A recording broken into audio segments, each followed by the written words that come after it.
Hello everyone, welcome to TCM Education. I hope I am audible and my screen is visible. Today we will discuss CAT 2024 Slot 2 LRDI questions.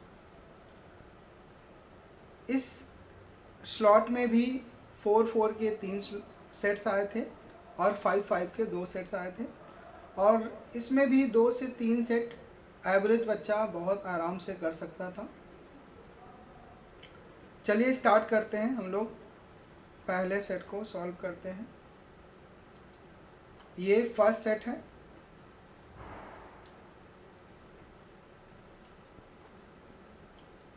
Pen select कर लेते हैं यहाँ पे। ठीक है, यहाँ बोला था 8 gymnastics player number 1 through 8 underwent a training camp where they were coached by 3 coaches, Jena, Yuki and Jara. Each coach trained at least 2 players. Yuki trained only even number player while the Jara trained only odd number player.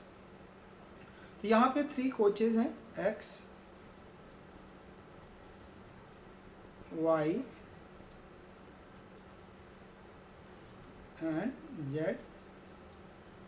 इनको minimum 2 player select करना है, हर एक person को coach करना है। पहला point है यहाँ पे यूकी train only even number person. तो यूकी यानी कि वाई ये ट्रेन करेगा इवन नंबर प्लेयर को, यानी कि 2, 4, 6 और 8। While Z train only odd number players, तो ये करेगा 1 को, 3 को, 5 को और 7 को। ठीक है। After the camp, the coaches evaluated the players and gave integer rating to the respective players trained by them on scale 1 to 7. अब क्या करना है, जो भी कोच जिस प्लेयर को ट्रेन कर रहा है उसको 1 to 7 के बीच में रेट करेगा, with 1 being the lowest rating and 7 is the highest. ठीक है। आगे X trained more players than Y, तो X Y से ज़्यादा प्लेयर ट्रेन करेगा। Player 1 and 4 were trained by same coach, तो 1 and 4 सेम कोच से करना है ट्रेन। तो 1 and 4 अगर सेम कोच ट्रेन करेगा तो यहाँ पे 1 आएगा लेकिन 4 नहीं आएगा, यहाँ पे 4 आएगा तो 1 नहीं आएगा। तो यहाँ पे क्लियर हो गया, प्लेयर 1 और प्लेयर 4 को X कोच ट्रेन करेगा। While the coaches who trained player 2, player 3 and player 5 were all different, तो 2, प्लेयर 3 एंड प्लेयर 5 तीनों 3 डिफरेंट कोच द्वारा ट्रेन होंगे। तो अगर हम यहाँ पे बात करें 2 की, तो 2 यहाँ पर सिर्फ 2, 3, 5 में से 2 सिर्फ Y को कर सकता है, तो यहाँ पे प्लेयर 2 को Y ट्रेन करेगा। प्लेयर 3 एंड 5, तो 3, 5 इधर भी आ सकता है या हो सकता है इधर भी आ सकता है ना।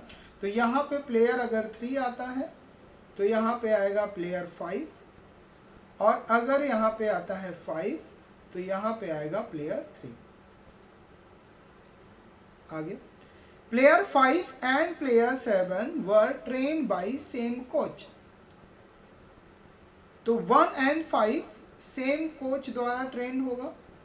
तो 5 और 7, तो 5, 7 या तो इधर आएगा या फिर इधर आएगा। ठीक है।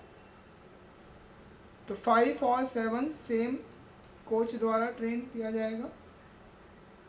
And all other player got a unique rating and 5 and 7 got a same rating. तो 5, 7 की रेटिंग सेम होनी चाहिए, यहाँ पे लिख दिया सेम रेटिंग भी होनी चाहिए, और बाकी प्लेयर की रेटिंग डिफरेंट होनी चाहिए, है ना। और इन दोनों को सेम कोच भी ट्रेन करेगा। ठीक है, आगे देखते हैं। Player 2 got the highest rating, तो 2 को हाईएस्ट रेटिंग देना है तो इसको हम रेट 7 दे सकते हैं। क्योंकि 1 to 7 में हाईएस्ट 7 ही है। अच्छा, यहाँ पे एक पॉइंट लिखा है the average of the ratings of all the player was 4।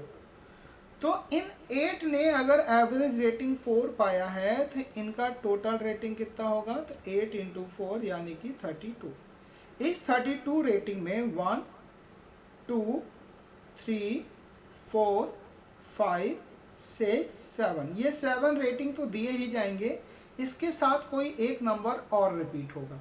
ठीक है, तो अगर हम इन 7 नंबर का सम करें तो इनका सम आ जाएगा टोटल 28, और 28 में क्या ऐड कर दें, 34 आएगा यानी कि 4। तो हमें ये समझ आ गया कि जो दो प्लेयर की रेटिंग 5 और 7 की सेम है और रेटिंग क्या होगी, 4 होगी। तो 4 4 देना है। अच्छा, यहाँ पे 5 7 अगर साथ में आने हैं तो 5 7 यहीं पे आएगा, और कोई तरीका तो है नहीं। ठीक है, आगे the average rating of player train by you why was twice that of the player train by x. तो वाई ने जितने प्लेयर को ट्रेन किया हो उसका जो एवरेज रेटिंग होगी वो डबल होगी एक्स के, और to more than that of the player train by Z. और y की जो टोटल रेटिंग होगी, एवरेज रेटिंग, वो z से 2 ज़्यादा होगी। ठीक है, आगे बोला है the player 4 rating was double of the rating 8 and less than player 5। ठीक है, तो पहले तो हम यहाँ पे देख लेते हैं यहाँ पे क्या नंबर होगा। तो 5 यहाँ पे है, तो यहाँ पे 5 और 7 साथ में आने चाहिए और सेम रेटिंग होनी चाहिए। तो यहाँ पे आ जाएगा, क्योंकि देखो 1 तो हो ही गया है ऑलरेडी, 3 5 में से यहाँ पे 3 5 होगा, तो यहाँ पे एटलीस्ट 2 होना ही है ना। तो 5 के साथ साथ क्या आना है, 7 आना है, तो यहाँ पे 7 आएगा और कोई नंबर आ नहीं सकता। 2 4 6 8, तो यही बचा। तो यहाँ पे मैं इसका कलर चेंज कर देता हूँ। तो यहाँ पे आएगा 5, यहाँ से 3 हटा दिया और यहाँ से 5 हटा दिया। तो यहाँ पे प्लेयर 5 और प्लेयर 7 आएगा, और इन दोनों की रेटिंग सेम है, तो 4 रेटिंग इधर 4 रेटिंग इधर आ जाएगी। क्लियर? चलिए, तो 2 प्लेयर इधर कंप्लीट हो गया, एक इधर 3 और 3 इधर हो गया 6। अभी 2 प्लेयर की वैल्यू बची हुई है। ठीक है, आगे। अच्छा, हमने अगर देखा जेड की एवरेज रेटिंग कितनी आएगी, तो जेड की एवरेज रेटिंग आ गई 4 4 का एवरेज आया 4। तो 4 से 2 ज़्यादा हो जाएगी वाई की, तो वाई की आनी है 6। तो वाई की 6 आने का मतलब यहाँ पे वाई जो जिस भी प्लेयर को ट्रेन कर रहा है उन दोनों प्लेयर का जो एवरेज होगा वो यहाँ पे आना चाहिए 6, क्योंकि जेड का है 4, तो इसका आएगा 6। 6 आने के लिए यहाँ पे चाहिए 5 रेटिंग। ठीक है, 5 रेटिंग होगा, तो यहाँ पे 2 को हमने बता दिया कि 2 को प्लेयर 2 को वाई ट्रेन करेगा, 4 को करेगा एक्स। ठीक है, अब बचा है 6 एंड 8, यहाँ पे 6 या 8 आएगा।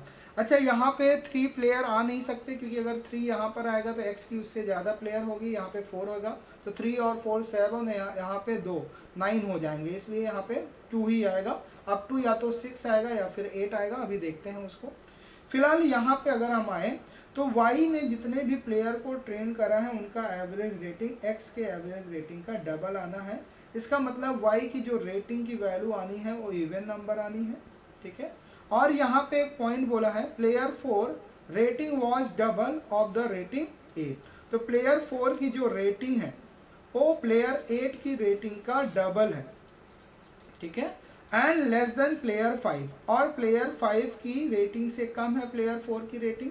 तो प्लेयर 4 की रेट अगर 5 की रेटिंग देखा जाए तो 4 है, तो 4 से कम जो भी रेटिंग हो इवन नंबर में कौन कौन सी हो सकती है, या तो 2 होगी और कोई है ही नहीं इवन नंबर, तो प्लेयर 4 की रेटिंग हो गई 2, और ये 8 का डबल होना चाहिए, इसलिए प्लेयर 8 की रेटिंग हो गई 1।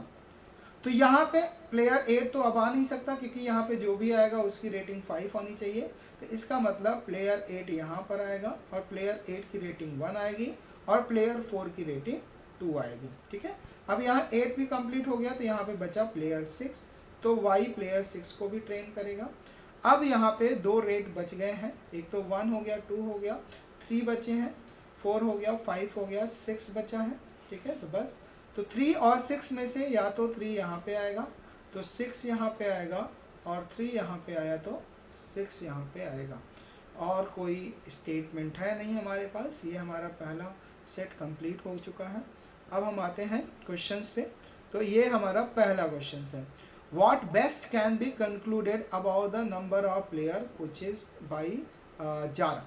तो जारा ने कितने प्लेयर को कोच किया है, तो देखा जाए तो 2 प्लेयर को कोच किया है। यहाँ पे आंसर आ गया 2। Next, what was the rating of player 7। तो प्लेयर 7 की रेटिंग है, प्लेयर 7 की रेटिंग 4 है। तो यहाँ पे आंसर आ गया 4।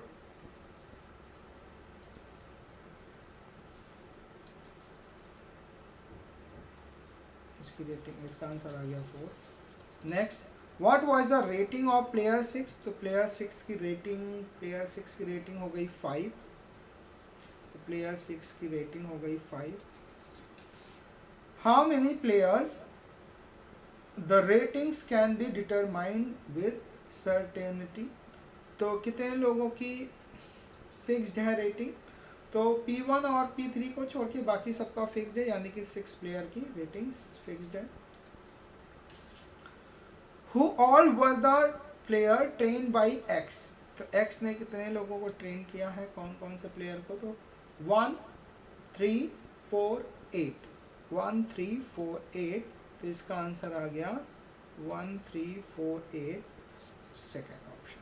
ठीक है, चलिए अब आते हैं हम लोग सेकेंड सेट पे। ये भी अच्छा सेट था। इस टाइप के क्वेश्चंस हम लोग बहुत सारे क्लास में करे हैं, मॉक में करे हैं कि नंबर्स को फिल करने हैं रो और कॉलम में। तो यहाँ पर भी सेम वही क्वेश्चन थे। 1 to 10 नंबर्स को हमें इस ग्रिड में फिल करने हैं। बोला है number in any row appear in an increasing order from left to right. तो लेफ़्ट टू राइट, ये लेफ़्ट टू राइट जो नंबर होंगे वो इंक्रीजिंग ऑर्डर में होंगे, ऐसा इस तरीके से इस तरफ से इंक्रीजिंग होंगे। Number in any column appear in a decreasing order from top to bottom, और इस ऑर्डर में डिक्रीज होंगे। 1 is placed either in the same row और in the same column as 10, यानी कि 10 नंबर जिस भी रो और कॉलम में होगा उसी रो और कॉलम में 1 को प्लेस करनी है। दूसरा, neither 2 nor 3 is placed in the same row or in the same column as 10। तो 10 के सेम रो और सेम कॉलम में 2 और 3 प्लेस नहीं होंगे, 2 और 3 को नहीं आना है। Neither 7 nor 8 is placed in the same row or in the same column as 9। और 9 के सेम रो और कॉलम में ना तो 7 आना है ना ही 8 आना है। और एक लास्ट है, 4 and 6 are placed in the same row। तो 4 और 6 को सेम रो में रखना है। इतने स्टेटमेंट थे और कोई स्टेटमेंट हमारे पास है नहीं। इन्हीं स्टेटमेंट से हमें इस टेबल को फिल करना है, ग्रिड को। तो सबसे पहले हम 10 को देखते हैं, 10 को कहाँ पे रखा जाए। अब आप सोचो, इधर इंक्रीजिंग ऑर्डर में आना चाहिए और टॉप टू बॉटम भी इंक्रीजिंग ऑर्डर में अगर आना चाहिए, तो 10 को हम कहाँ रख सकते हैं। 10 को यहाँ नहीं रख सकते क्योंकि इससे बड़ा नंबर चाहिए, है ना। तो यहाँ पे आएगा नहीं, कोई इससे बड़ा नंबर है नहीं। तो हमें समझ आ गया 10 एकदम लास्ट में आएगा इस तरफ, बाकी नंबर इधर होंगे या इधर इससे छोटे होंगे डिक्रीजिंग ऑर्डर में। पहला हो गया। अच्छा, 1 सेम रो एंड कॉलम में आएगा जिसमें 10 है, तो यानी कि 1 या तो इधर आएगा या फिर 1 इधर आएगा। अगर इसमें आएगा तो 1 एकदम लास्ट में आएगा, या तो इस साइड या तो इस तरफ। ठीक है, आगे देखते हैं। 9, अगर 9 को देखा जाए तो 9 कहाँ पर आएगा।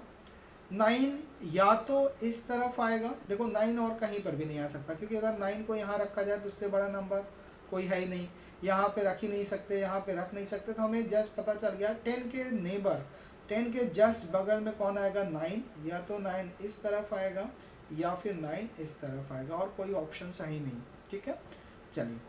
अच्छा, 9 के सेम रो और सेम कॉलम में 7 और 8 नहीं आने हैं। मतलब 7 8 अगर हम इसमें बात करें तो 7 8 यहाँ पे नहीं आना है, 7 8 यहाँ पे नहीं आना है। तो 7 8 अगर यहाँ पे आता है, यहाँ पे आएगा नहीं। क्योंकि अगर 7 या 8 में से यहाँ रखोगे तो रो में इससे बड़े नंबर होने चाहिए, इससे बड़ा नंबर कोई है नहीं। तो हमें पता चल गया अगर ऐसा हम 9 को इधर 10 के रो में प्लेस करते हैं जस्ट बगल में, तो 8 7 को अगर अरेंज करना है तो 8 7 के लिए यही तरीका है और कोई तरीका नहीं है। तो 8 यहाँ, अब 7 यहाँ भी नहीं रख सकते क्योंकि 7 से छोटा नंबर ये, क्योंकि 8 से जस्ट छोटा 7 ही है, तो इसके जस्ट बगल में ही होगा, ठीक है, यहीं पर होगा और कोई तरीका नहीं है। तो 7 8 की प्लेसिंग हो गई है। अगर हम पहले डायग्राम में देखें, दूसरे डायग्राम में अभी हम करते हैं दूसरा भी डायग्राम। अच्छा, अगर दूसरे डायग्राम में देखें तो 7 8 कहाँ पे आएगा? 7 8 यहाँ नहीं आ सकता है, यहाँ नहीं आ सकता है, यहाँ नहीं आ सकता है, यहाँ नहीं आ सकता। यहाँ 7 8 आएगा नहीं क्योंकि ये कॉलम में डिक्रीजिंग ऑर्डर में होना चाहिए, पॉसिबल नहीं है। और अगर 7 8 यहाँ पे आना है तो यही एक तरीका है लाने का और कोई तरीका नहीं है, ठीक है। तो ये आ गया 7 8 की वैल्यू, ठीक है। चलो इसको मैं रब कर देता हूँ, ये भी हो गया, प्लेस्ड हो गया। चलो अब इसमें अगर आए 4 और 6 सेम रो में आएगा और 2 3 10 के रो और कॉलम में नहीं आएगा। तो 2 3 की अगर हम बात करें तो 2 3 यहाँ पे नहीं आएगा, ठीक है। 2 3 अगर यहाँ पे नहीं आएगा तो 2 3 के लिए यही ऑप्शंस बचे, 1 बॉक्स 2 बॉक्स 3 बॉक्स, ठीक है। 2 3 यहीं पे आ सकता है। सेम अगर इसकी बात करें तो 2 3 यहाँ पे नहीं आ सकता, 2 3 यहाँ नहीं आ सकता, तो 2 3 के लिए भी यही ऑप्शंस बचे हैं, ठीक है। 4 6 अगर सेम रो में आने हैं तो 4 6 यहाँ पे आ सकता है इस केस में। 4 6 यहाँ पे भी अगर रखेंगे तो 2 और 3 कहाँ जाएगा? नहीं पॉसिबल है और कोई पॉसिबिलिटी है नहीं। अगर ये वाला हम कॉलम लेंगे, ये वाला केस फर्स्ट लेंगे, तो 4 इधर आएगा और 6 इधर ही आएगा और कोई ऑप्शन है नहीं, ठीक है। तो 1 के लिए ये सीट खाली हुई। 2 3 में से कोई भी यहाँ पे नहीं आ सकता, क्योंकि अगर मैं 2 यहाँ पे रखूँगा तो 2 यहाँ पे अगर रखा जाए तो 3 अगर यहाँ पे रखूँगा, ठीक है, तो एक नंबर बच गया 5 5 यहाँ होगा, तो ये इंक्रीजिंग ऑर्डर में नहीं हो पाएगा, ठीक है। तो 2 3 को ऐसे नहीं प्लेस कर पाएंगे हम लोग, ठीक है। तो 2 3 को कैसे रखा जाए? तो 2 3 के लिए अच्छा, जो 5 नंबर बचा वो 5 नंबर ना तो यहाँ पे प्लेस हो सकता है क्योंकि 5 यहाँ रखोगे तो 2 या 3 यहाँ पे रखोगे तो ये इंक्रीजिंग ऑर्डर में नहीं हो सकता। 5 यहाँ नहीं रख सकते हो क्योंकि अगर यहाँ पे रख दोगे तो फिर ये डिक्रीजिंग ऑर्डर में नहीं हो सकता, तो 5 हर हाल में यहीं पर होगा। और 2 3 यहाँ पे आएगा, 2 इधर तो 3 इधर और 2 इधर तो 3 इधर, यही एक पॉसिबिलिटी है। अच्छा, इस केस में अगर आए, ये हमारा केस फर्स्ट आ चुका है, हम आंसर निकाल सकते हैं। अगर इस केस में आए तो 4 और 6 सेम में आने चाहिए रो में, तो 4 6 कहाँ पे आ सकते हैं? देखो 4 6 अगर यहाँ पे रखेंगे तो 2 3 कहाँ जाएगा? पॉसिबिलिटी नहीं है। 4 6 अगर यहाँ पे रखेंगे 4 और 6 तो 2 3 में से कोई एक यहाँ पे आएगा, और 2 3 अगर यहाँ पे आ गया तो ये वाला कंडीशन फुलफिल नहीं कर रहा है कि टॉप और बॉटम में डिक्रीजिंग ऑर्डर में होगा, तो ये कंडीशन एलिमिनेट हो गया। तो ये हमारा स्टेप 2 था। आंसर्स निकाल लेते हैं। पहला, what is the row number which has the least sum of the number place in that row. तो रो नंबर बताने जिसमें सम लो आए, तो रो नंबर 4 यहाँ पे आंसर हो गया। Next, which of the following statement must be true? 10 is placed in a slot in row 1, बिल्कुल सही है। 1 is place in a slot in row 4, ये भी सही है, अभी हमने देखा था 1 रो 4 में है और ये है आपका रो फर्स्ट में, तो ये दोनों ही सही है, तो both first and second follow. Next, which of the following statement must be true? 2 is place in slot, 2 is placed in a slot in column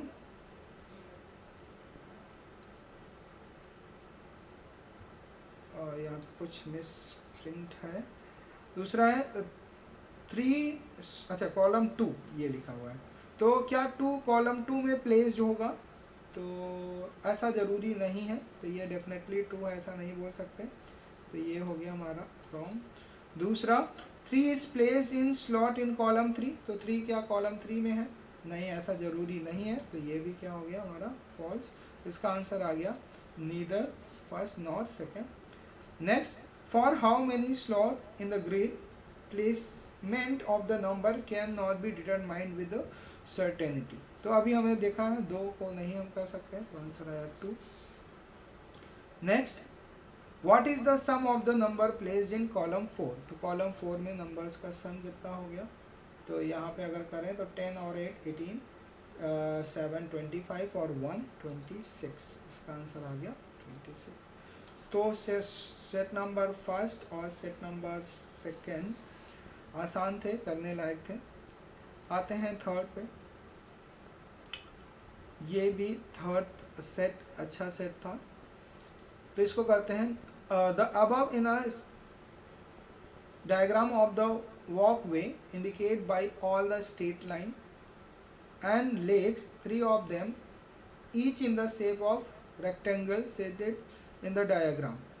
तो यहाँ पे वॉकवे है ये सब, ठीक है, और यहाँ पे ये सारे रेक्टेंगल शेप में जो है वो लेक्स हैं of a gated area. Different point on the walkway are indicate by the letter A to P, तो यहाँ पे नंबरिंग कर रखा है।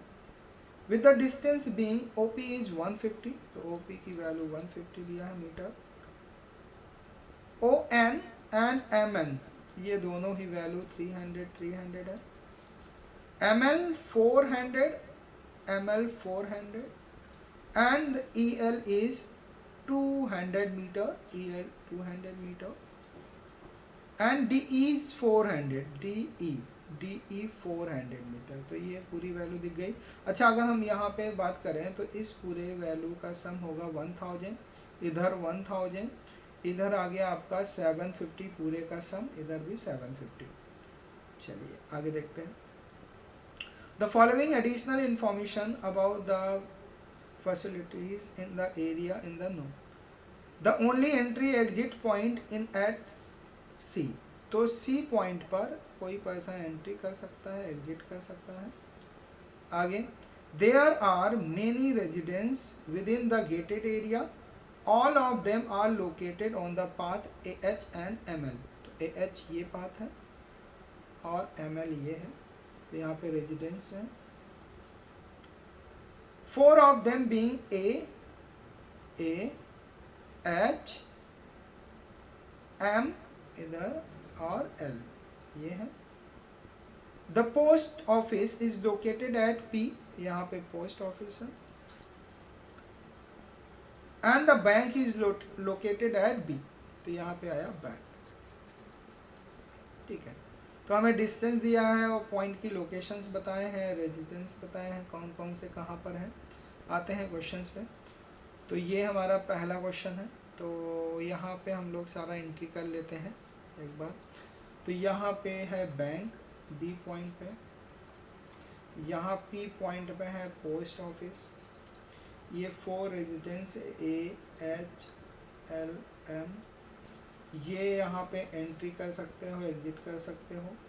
ये वैल्यू 150 है, ये है 300, ये है 300, ये है 400, ये है 200 और ये है 400। अब हम आते हैं क्वेश्चंस पे। तो पहला क्वेश्चन बोल रखा है,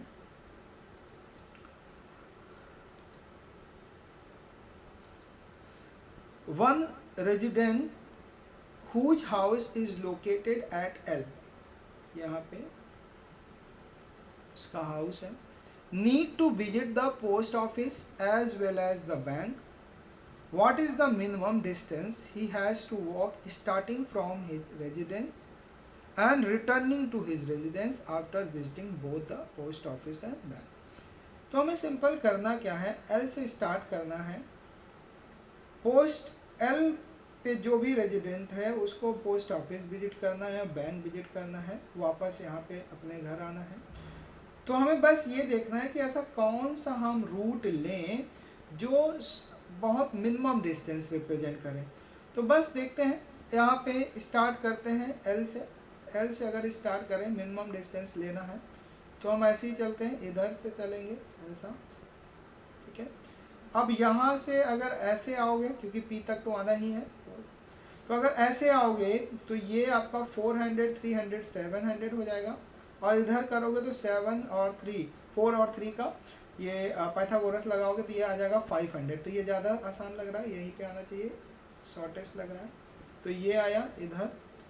इसके बाद पोस्ट ऑफिस के लिए इधर ही विजिट करना चाहिए, इधर करोगे वापस तो फिर ज़्यादा डिस्टेंस हो जाएगा, तो यहाँ पे पी आना है, शॉर्टेस्ट डिस्टेंस जाना है हमें, है ना। तो यहाँ से फिर अब बैंक जाना है, तो बैंक के लिए वापस इधर से जाओगे, ये अगर इधर जाओगे तो फिर 150 और इधर 200 350 हो जाएगा। और अगर ऐसे जाओगे तो ये आप पाइथागोरस लगाओगे, 200 का हो जाएगा, 200 और 150 इसका आ जाएगा आपका 250 हो जाएगा। पाइथागोरस लगाओगे, जैसे 200 का करोगे तो 4 1 2 3 4, और इसका करोगे 2 2 5 और 2 0 0, इसका स्क्वायर रूट लगाओगे तो आ गया आपका 625 0 0, ये 25, तो ये इतना आएगा, है ना। तो ये 250, तो यही ज़्यादा आसान लग रहा है। फिर बैंक भी जाना है तो यही रूट सही है यहाँ पे।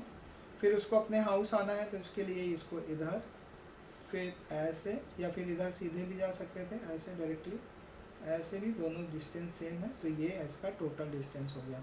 तो अगर डिस्टेंस ऐड किया जाए तो यहाँ पे आ गया, यहाँ से स्टार्ट करते हैं 300 और यहाँ पे आया 500, तो 300 प्लस 500 प्लस 150 प्लस इधर आया 400, देन 250, देन 400, और 400 के बाद यहाँ पे आएगा 300, है ना, 300 अगेन, देन ये आया 400, फिर इधर 300 एंड 200, तो 300 एंड 200, तो इनको ऐड करना था, सिंपल था क्वेश्चन। तो 3 और 5 8, 8 और 4 12, 12 4 16, 16 3 19, 19 4 23, 26 28, और 28 एंड 4 3200, तो ये आपका आंसर होगा, ठीक है। आते हैं सेकंड क्वेश्चन पे। अब मैं इसको रफ कर देता हूँ, इस डायग्राम को रफ कर दे रहे हैं, तो ऐसे इसी पे हम लोग काम करेंगे।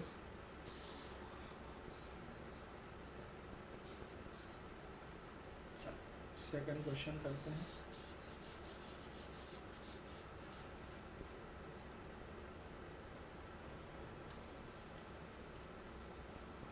नेक्स्ट बोला, one person enter the gated area and decides to walk as much as possible before leaving the area without walking along any path more than once and always walking next to the one of the lakes। तो उनको इसी lakes के आसपास ही इनको travel करना है ना, walk करना है, और किसी भी पाथ में एक से ज़्यादा बार विजिट नहीं करना है। Note that he may cross a point multiple time, how much distance in metre will he walk within the gated area. ठीक है, तो करते हैं, एंट्री यहीं से होगा, ठीक है, सिर्फ लेक की ही साइड से विजिट कर सकते हैं, उसके नेक्स्ट में, और किसी भी पाथ में एक से ज़्यादा बार नहीं जाना है, ठीक है। तो यहाँ से अगर करें तो फिर हमें ऐसे ही जाना चाहिए, इधर से जाएंगे, देन ऐसे जाएंगे, किसी भी पॉइंट में एक से ज़्यादा बार विजिट कर सकते हैं, ऐसे भी कर सकते हैं, इधर ऐसा, और भी तरीके हैं, और दूसरी साइड से भी आप जा सकते हो। पॉइंट विजिट कर सकते हैं एक से ज़्यादा बार, लेकिन पाथ को एक ही बार विजिट करना है, तो ये हो गया हमारा आंसर, ठीक है। तो यहाँ पे 4 था, यहाँ पे 3 था, 4 4 जा 8, ये आया 1400, यहाँ पे भी आ जाएगा 1400, और यहाँ पे 2 2 4 और 1000, तो ये आ गया 28 एंड 1000 3800, ठीक है। नेक्स्ट क्वेश्चन पे आते हैं। नेक्स्ट क्वेश्चन में फिर से हम यहाँ पे लिख देते हैं, ये एंट्री एग्जिट था, ये हमारा रेजिडेंट है, ठीक है, और बाकी यहाँ पोस्ट ऑफिस, इधर है बैंक। तो one resident takes a walk within the gated area starting from A and returning to A without going through any point other than A more than once। तो A पे एक से ज़्यादा बार visit कर सकते हैं और किसी पे नहीं जा सकते हैं। तो हमसे पूछा what is the maximum distance he can walk in this way. तो मैक्सिमम डिस्टेंस ट्रेवल करना है, तो यहाँ से स्टार्ट करते हैं। अगर मैक्सिमम डिस्टेंस ट्रेवल करना है तो ऐसे जा सकता है। अब जितना ज़्यादा डिस्टेंस ट्रेवल करा सकते हो कर सकते हैं। ये इस तरीके से हम जा सकते हैं, ऐसे ऐसे जा सकते हैं। तो ज़्यादा से ज़्यादा डिस्टेंस ट्रेवल करना है। इधर हो सकता है ऐसे। अब यहाँ पे नहीं जाएंगे, नहीं तो यहाँ पे 500 ही होगा, तो यहाँ पे अगर जाए तो यहाँ ज़्यादा हो जाएगा, ऐसा इस तरीके से। ये ज़्यादा विजिट करने को मिलेगा। ये इधर, फिर इधर आ सकते हैं हम लोग। अगर इधर करेंगे तो कितना हो जाएगा, ठीक है, ये हमारा विजिट हो ही चुका है। अब इधर जा नहीं सकते हैं, नहीं तो और पॉइंट विजिट करना होगा, तो हमें सीधे ही निकलना पड़ेगा इधर, ऐसा, ठीक है। तो अब सारा डिस्टेंस ऐड कर लेते हैं।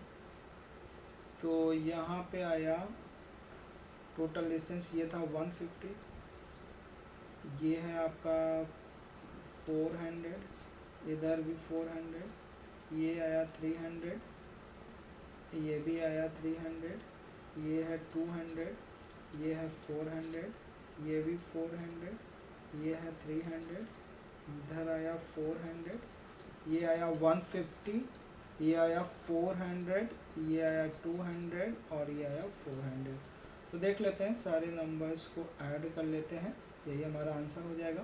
तो 1 यहाँ पे कर लेते हैं, ये पूरी वैल्यू आ गई 1000 ये और 1000 ये, तो 1 2 3 4 5 6, तो 2000 तो यही हो गया।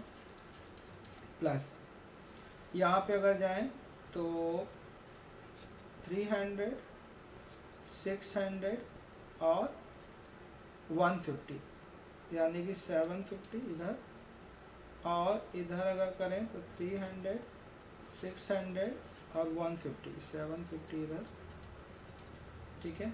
अभी ये बचा है 400 400 800 800 एंड 400 1200 और 400 1600 और ऐड कर देते हैं। ये तो सारा पॉइंट्स हो गए हैं, सारी वैल्यू हमने ऐड कर लिया है। चलिए ठीक है, आंसर्स निकाल लेते हैं। अब क्या आएगा, इनको ऐड कर लेंगे अगर, तो ये हो गया 1500, 15 और 16, ये हो गया 31 और 2000, ये आ गया 5100। तो ये इसका मैक्सिमम डिस्टेंस निकल गया। चलिए अब आप लोग स्क्रीनशॉट इसका ले लीजिएगा। अब मैं इसको रफ करने जा रहा हूँ। तो आसान था ये क्वेश्चन, बस इसमें सबका पेरीमीटर ही ऐड करना है। नेक्स्ट करते हैं। Visitors coming for morning walk are allowed to enter as long as they do not pass by any of the residents and do not cross any point except C more than once। तो C point ये था entry exit, ये resident थे, यहाँ पे कोई visit नहीं करेगा, इधर भी नहीं विजिट करेगा, ठीक है। और सिर्फ C पॉइंट में एक से ज़्यादा बार हम विजिट कर सकते हैं और किसी पॉइंट पे नहीं जाना है। What is the maximum distance that such a visitor can walk within the gated area? तो मैक्सिमम डिस्टेंस ट्रेवल करना है तो कैसे करें। मैक्सिमम डिस्टेंस अगर यहाँ से जाना है हमें, तो कलर चेंज कर देते हैं थोड़ा सा, ये इधर जाएगा। मैक्सिमम डिस्टेंस ट्रेवल कराना है तो ऐसे हो सकता है, फिर इधर, देन इस तरफ, वे यहाँ अगर निकल जाएंगे तो कम होगा डिस्टेंस, तो और इस तरफ आ सकते हैं, देन इधर, और मैक्सिमम डिस्टेंस लेना है तो ये, देन ऐसे कर सकते हैं। इधर अगर जाएंगे हम लोग तो ये हो जाएगा 250, अभी निकाला था, तो हमें ऐसे विजिट करना चाहिए, ऐसे इस तरीके से, और फिर सीधे ऐसे। तो ये मैक्सिमम डिस्टेंस लग रहा है और कोई तो मुझे नहीं लग रहा होगा, तो यही सही लग रहा है। और कहीं से अगर टर्न कराते तो ऐसा भी कर सकते थे, यहाँ से यहाँ, ऐसा भी हो सकता था, लेकिन इस पॉइंट पे 2 बार विजिट करना पड़ेगा ना के पे, तो यही तरीका सही लग रहा है। चलो तो देख लेते हैं पॉइंट 300, 300, 600, 600, 400, 1000, 1000 and 300, 1300, 1300, 200, 1500, 1500, 400, 1900, 19 और 300, 2200, 2200, ये 150, 150, तो ये हो गया 3, तो 2500, 25 और 4 2900, ये हो गया 29 and 2 31, 31 and 4 35, 35 and 3 3500। ठीक है, एक सेकंड फिर से देख लेते हैं, यहाँ पे सारा वैल्यू लिख लेते हैं। ये आसान था, इसमें बस ऐड ही करना है और कुछ है नहीं इसमें। तो अगर देखा जाए 300, 600, 1000, 13, 15, 15, 4, 19, 19, 3, 22, 22 and 4 26, 26 and 3, 26 and 3 हो गया आपका 29, 29 and 2, 29, 2 हो गया 31, 31 and 4 35, यही आ रहा है 3500 ही आ रहा है। ठीक है, बाकी और कोई पॉइंट इधर जाते तो कम ही आता। ठीक है, तो यही सही था। ठीक, आगे आते हैं नेक्स्ट सेट पे। ये अच्छा क्वेश्चन था, इसको सॉल्व करते हैं।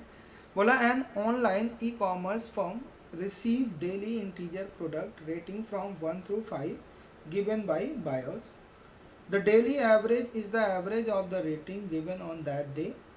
The cumulative average is the average of all rating given on or before that day. The rating system began on day 1st and the cumulative average were 3 and 3.1 at the end of the day 1 and day 2 respectively. तो ठीक है, day 1 से starting हुई थी rating देना। ठीक है, तो डे 1 में रेटिंग दी गई, डे 2 में दी गई होगी और डे 3 में।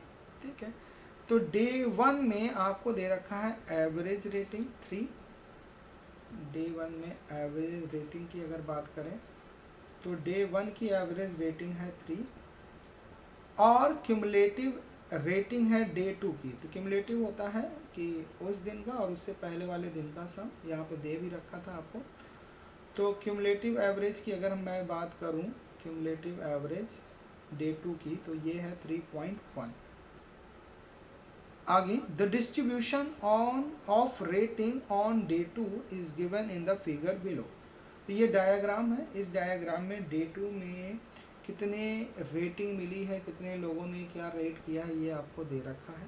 ठीक है, चलिए, तो यहाँ पे डे 1 की एवरेज रेटिंग दी है लेकिन टोटल बायर्स हमें नहीं पता है।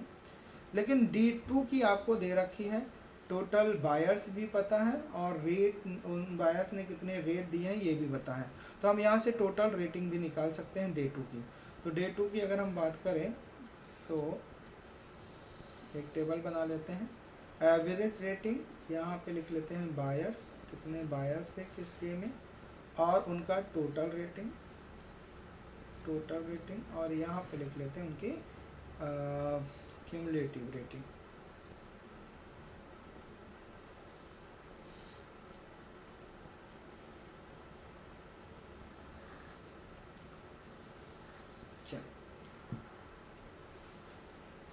अच्छा, डे 1 का कुछ भी डेटा नहीं दिया, बस एवरेज रेटिंग दिया है। तो हम ऐसा एज्यूम कर सकते हैं कि मान लेते हैं अगर डे 1 में टोटल बायर्स x थे तो टोटल रेटिंग कितना हो जाएगा, 3 into x, average rating into buyers, तो दोनों का सम कर मल्टीप्लाई कर देंगे तो हमें टोटल रेटिंग मिल गया। ठीक है, 3x। डे 2 का डेटा हमें दे ही रखा है, डे 2 में टोटल बायर्स कितने हैं, तो डे 2 का मैं यहाँ पे लिख देता हूँ। डे 2 में जो रेटिंग मिलनी है वो क्या क्या मिलनी है, 1 2 3 4 एंड 5,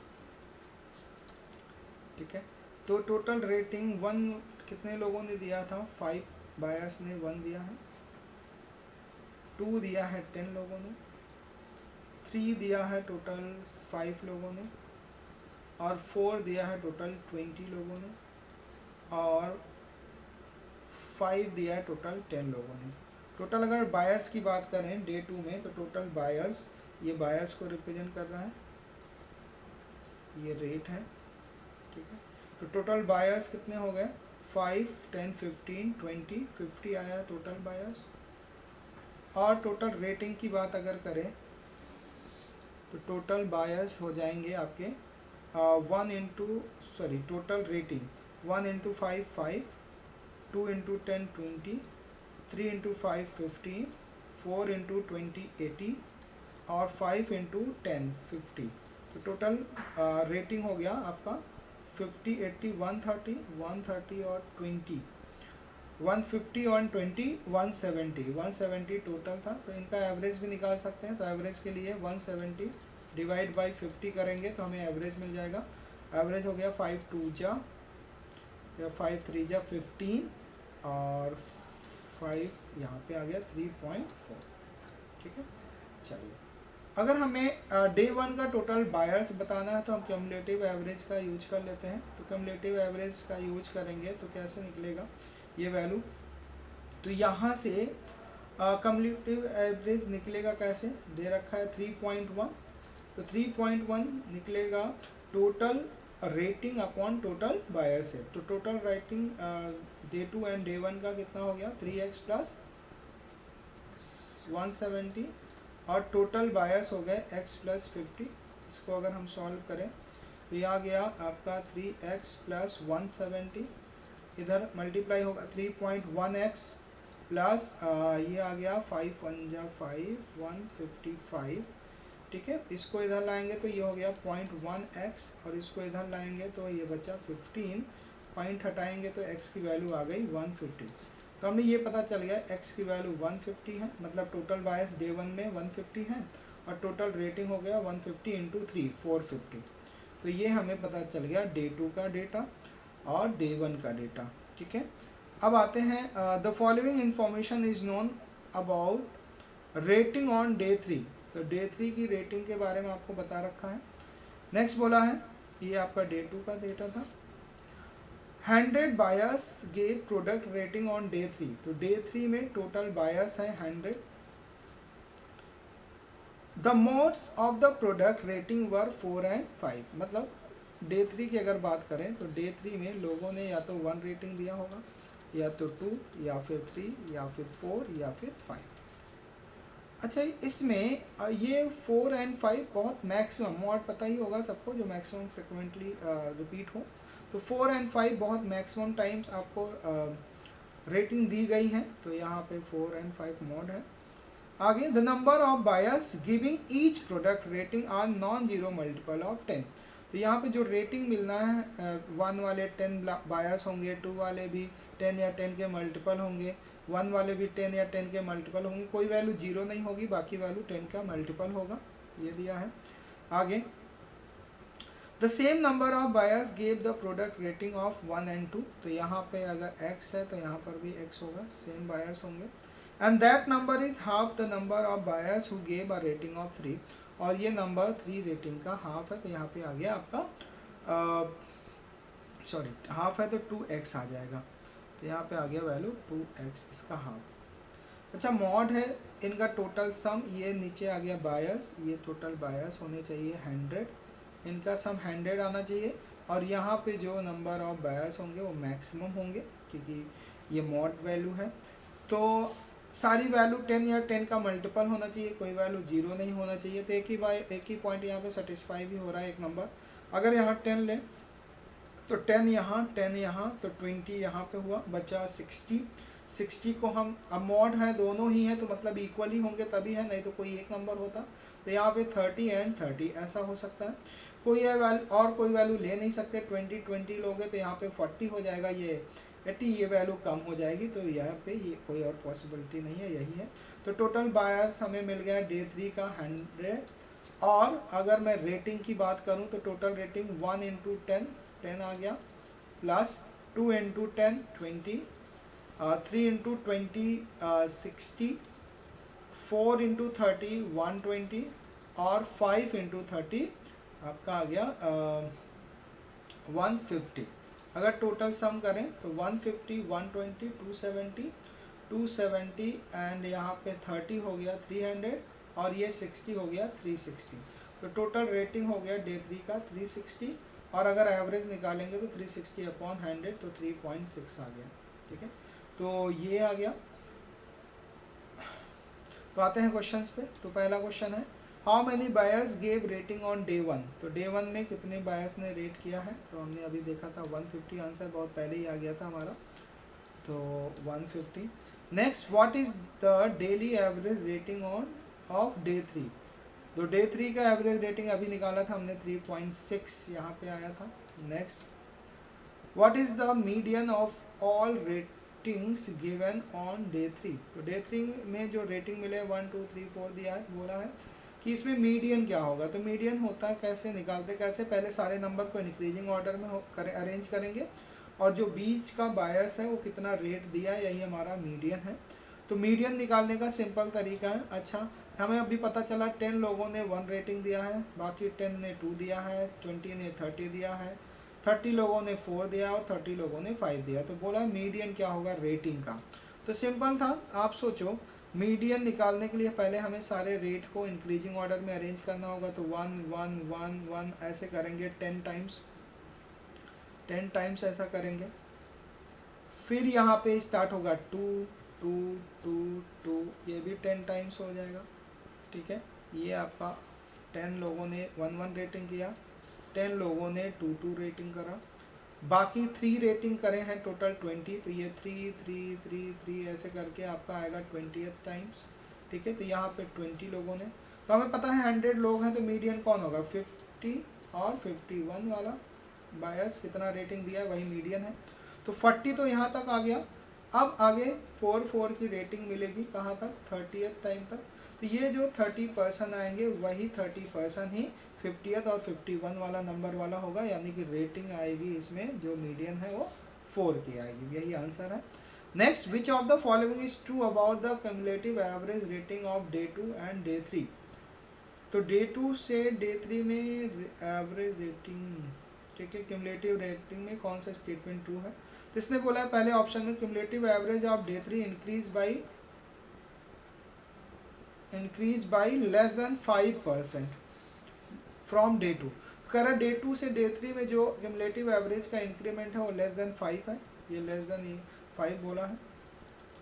यहाँ पे बोला है डे 2 टू डे 3 जो क्यूमुलेटिव एवरेज का इंक्रीमेंट है वो 5 to 8% के बीच में है। यहाँ पे बोला है cumulative average of day 3 increase by more than 8% from day 2, तो ये मोर देन 8% आएगा। और the cumulative average of day 3 decrease from day 2, कह रहा क्यूमुलेटिव एवरेज डे 2 से डे 3 इन डिक्रीज हो गया है। तो देखते हैं, चेक करते हैं। क्यूमुलेटिव एवरेज हमें निकालना ही पड़ेगा। अब यहाँ पे वैल्यू दे रखी हमें, इसकी वैल्यू दे रखी है 3.1 क्वेश्चन में ही, इसका निकाल लेते हैं क्यूमुलेटिव एवरेज। तो क्यूमुलेटिव एवरेज अगर डे 3 का निकालेंगे तो क्यूमुलेटिव एवरेज निकलेगा कैसे, टोटल रेटिंग अपॉन टोटल बायस। तो टोटल रेटिंग इनका सम कर दें तो आ गया आपका 0 11 8 और 7 8 एंड 980। और टोटल बायस का अगर सम करें तो 300 आ गया। तो इनका क्यूमुलेटिव एवरेज अगर निकालें तो 980 अपॉन 300, यहाँ से कैंसिल हुआ। ये आपका आ जाएगा 3 3 जा 9, 3 2 जा 6,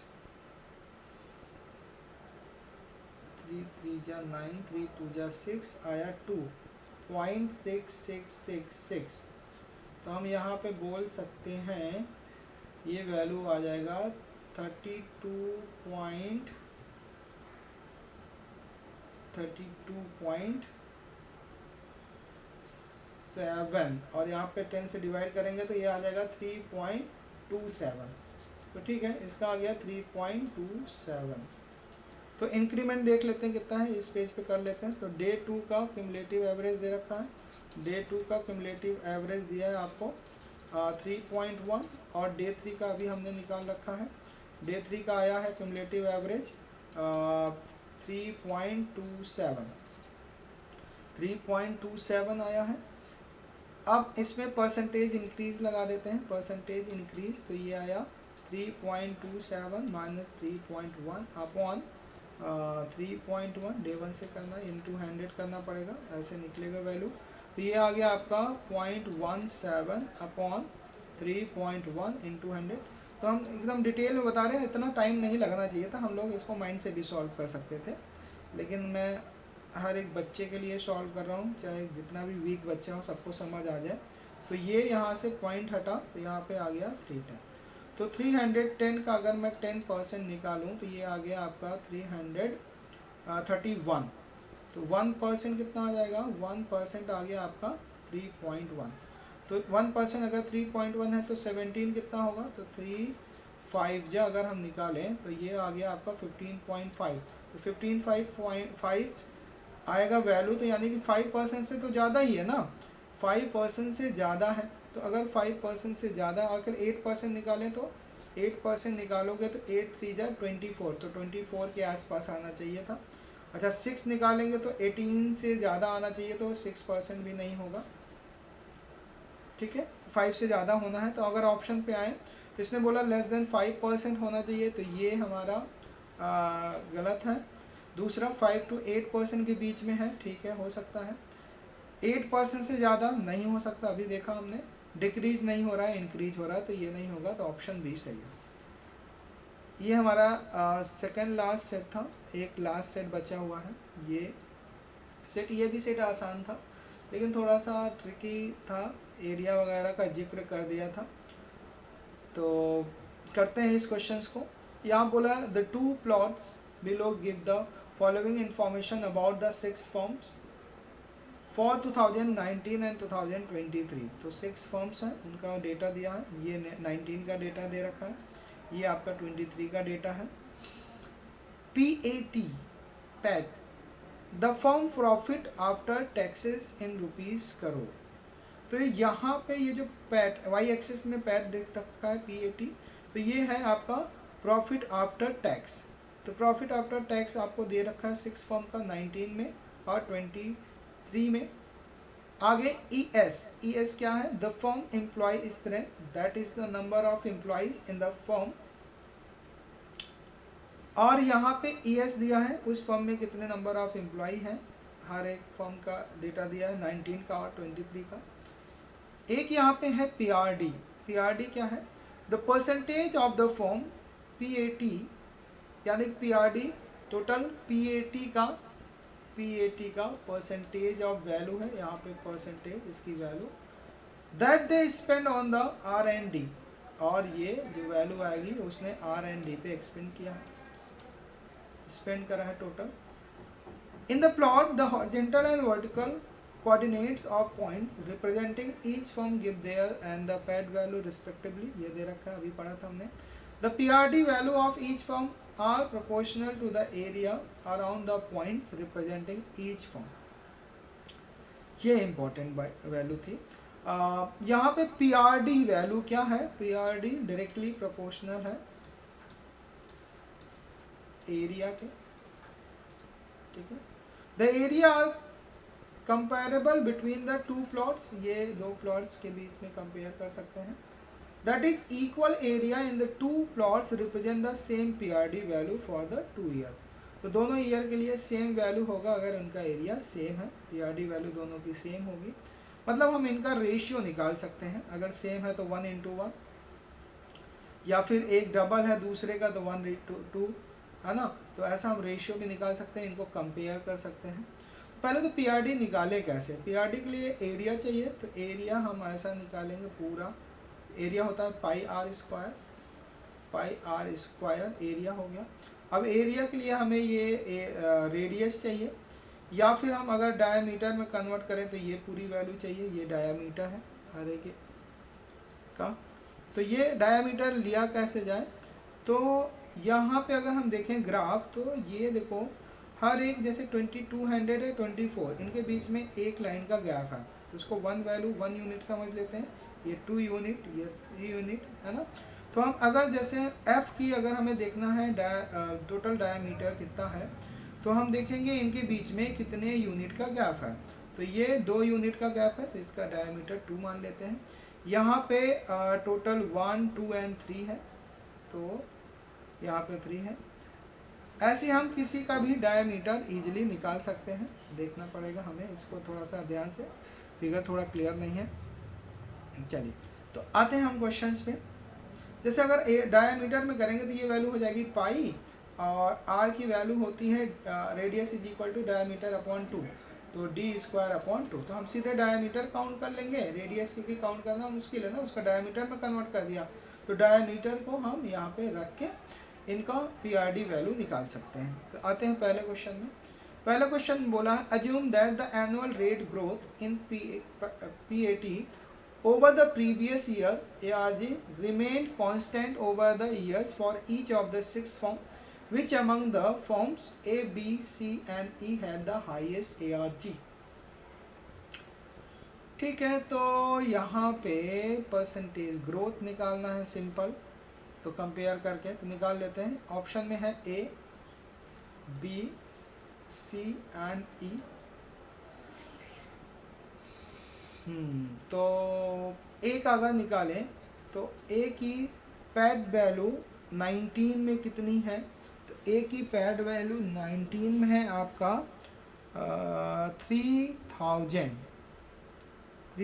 है, तो ये 19 वाला हो गया, ये 2023 लिख देता हूँ मैं, तो ये है 3000 आपकी वैल्यू, 3000, ये ए की वैल्यू 3000 हो गई।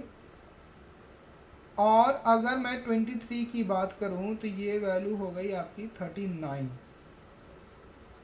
तो अगर मैं कहूँ ग्रोथ कितना हुआ, तो ग्रोथ परसेंटेज ग्रोथ सबको ही पता है, तो 3900 माइनस 3000, तो यह है 9 अपॉन ग्रोथ इनिशियल वैल्यू पे निकलता है, तो 3000 इंटू 100। एक तो मैं पूरा एग्जैक्टली बता रहा हूँ आपको, ऐसा सॉल्व करना होगा है ना, या फिर हम सीधे फ्रैक्शन से ही सॉल्व कर लेते हैं, तो इसमें कंपेयर करके एग्जैक्ट वैल्यू निकालने की कोई ज़रूरत नहीं थी, तो आपको निकालना तो ऐसे ही है, लेकिन हम कंपेयर करके करेंगे। तो यहाँ पे अगर सॉल्व करें तो ये आ गया 9/30, तो 9/30 ये वैल्यू है। अभी देखते हैं, इनको कंपेयर कर लेंगे, हमें हाईएस्ट बताना है। दूसरा बी की वैल्यू देखें तो बी की वैल्यू यहाँ पे आया 28 और 19 में, और इसमें आया आपका बी की वैल्यू 38, तो 28 और 38 मतलब 1000 अपॉन 28, तो ये आ गया 10/28 है ना। हाईएस्ट की अगर बात करें, इन दोनों को कंपेयर करें तो यहाँ पे 300 आएगा और ये 300 से कम आएगा ये वैल्यू, तो ये वैल्यू तो लीस्ट है, ये हाईएस्ट है।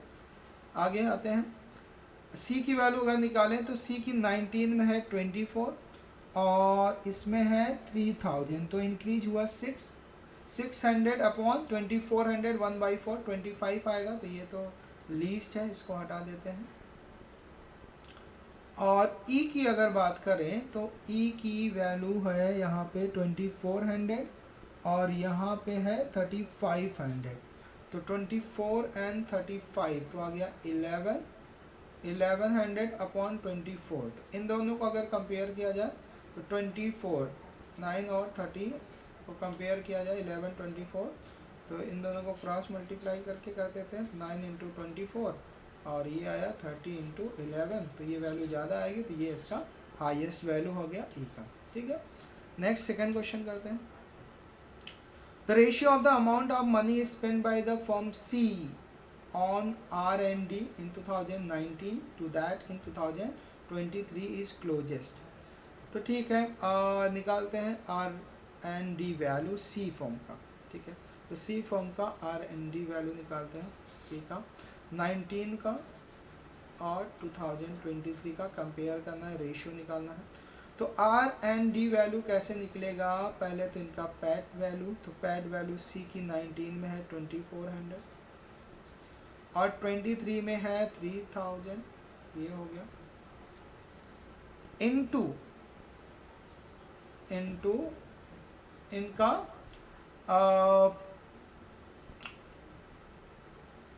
R&D वैल्यू कैसे निकलेगा, रेडियस से निकलेगा, है ना।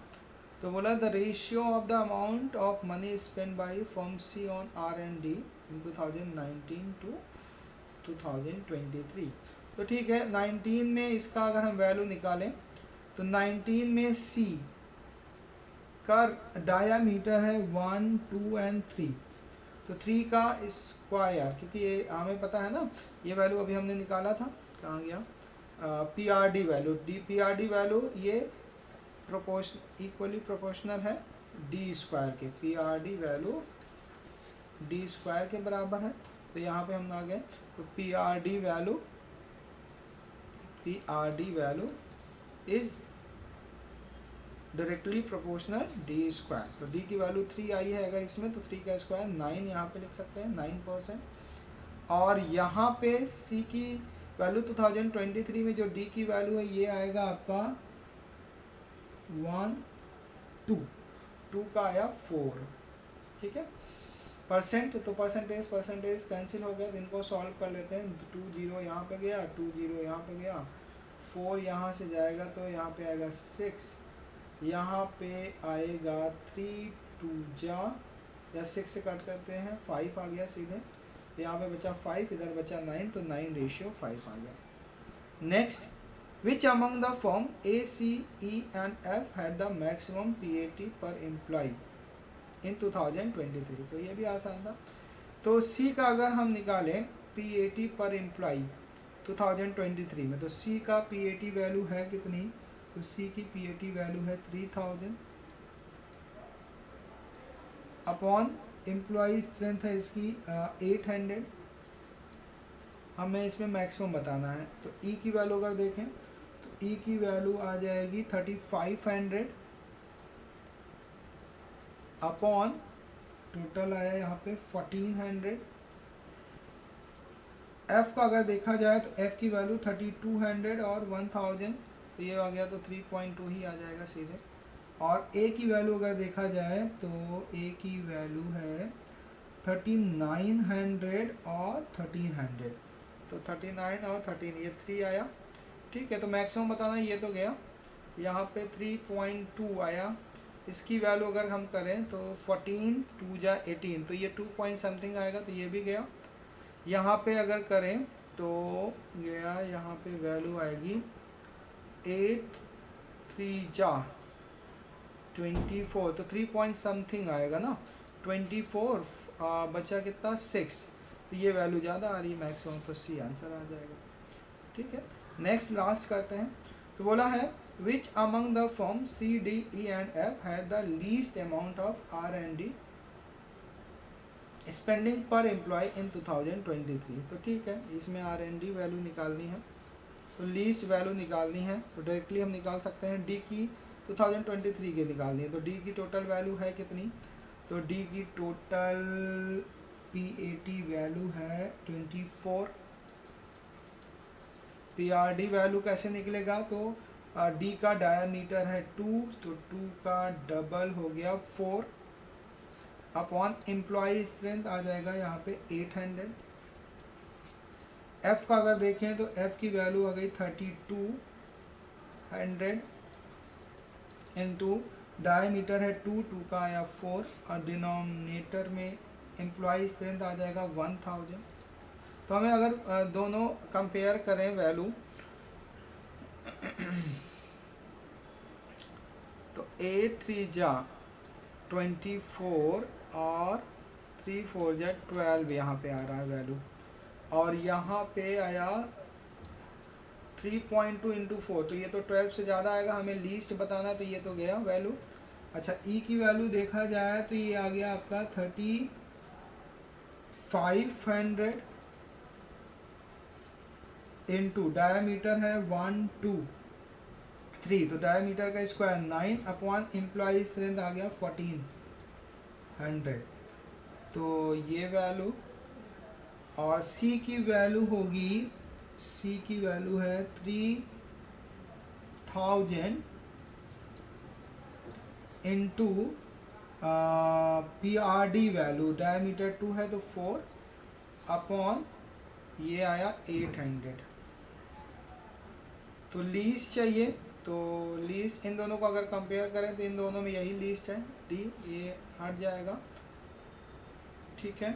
अच्छा इन दोनों को अगर कंपेयर करें तो 14 2 जा 28, तो 18 ज़्यादा आ जा रहा है तो ये भी गया, तो इसमें ऑप्शन आ जाएगा डी, ठीक है। तो सेकेंड स्लॉट के हम लोगों ने सारे सेट्स सॉल्व कर लिए हैं, आज डिस्कस कर लिए हैं।